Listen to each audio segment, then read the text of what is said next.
మంచోడిని కాదు, నేను దుర్మార్గునిరా, నేను పాపిని, నాకు ఇది న్యాయమే.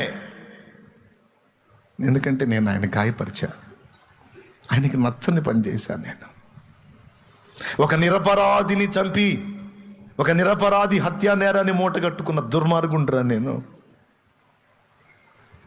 వాక్యం తెలియనోడిని కాదు, ధర్మశాస్త్రం ఎరగనోడిని కాదు.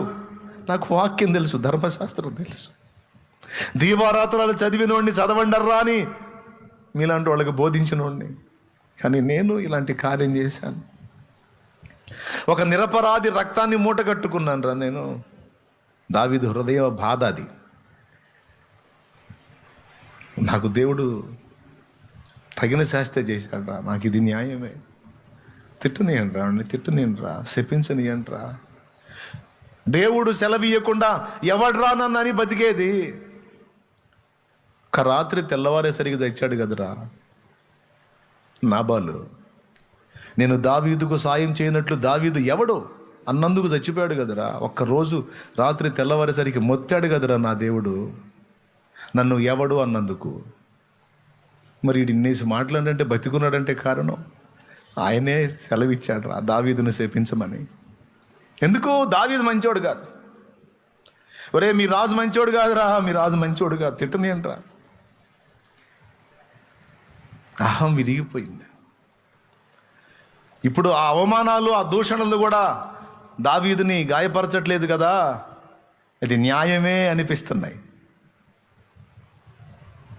చివర్లో అంటాడు, వాడు తిడతా ఉంటే, వాడు అట్ట శాపాలు పెడతా ఉంటే నా మీద నా దేవుడికి కోపం పోయి మళ్ళా ప్రేమ పుట్టే ఛాన్స్ ఉందిరా, మళ్ళా దయగలిగే ఛాన్స్ ఉందిరా. వాడిని తిట్టనియండ్రా, వాళ్ళని అవమానపరచనియండ్రా.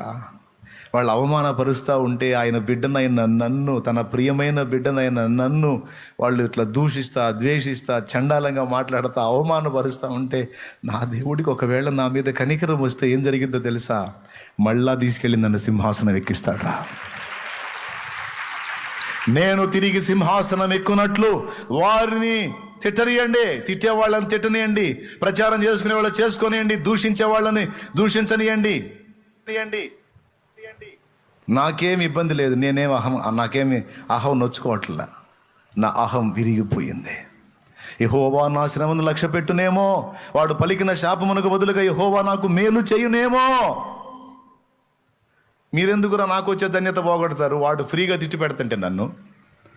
దేవునికి స్తోత్రం. ప్రియులారా, ఎందుకు ఈ మాటలు చెప్తున్నానో తెలుసా? అవతలి వాడు ఒక మాట అన్నప్పుడు మనం గాయపడిపోతున్నామంటే మనలో అహం ఇంకా విరగలేదని అర్థం. అహం విరిగితే మనలో స్పందన ఉండదు. ఓకే దేవా, న్యాయమే, వాడు నన్ను తిట్టాడంటే న్యాయమే, అన్నాడంటే న్యాయమే, యోగ్యుడినే, యోగ్యురాలనే,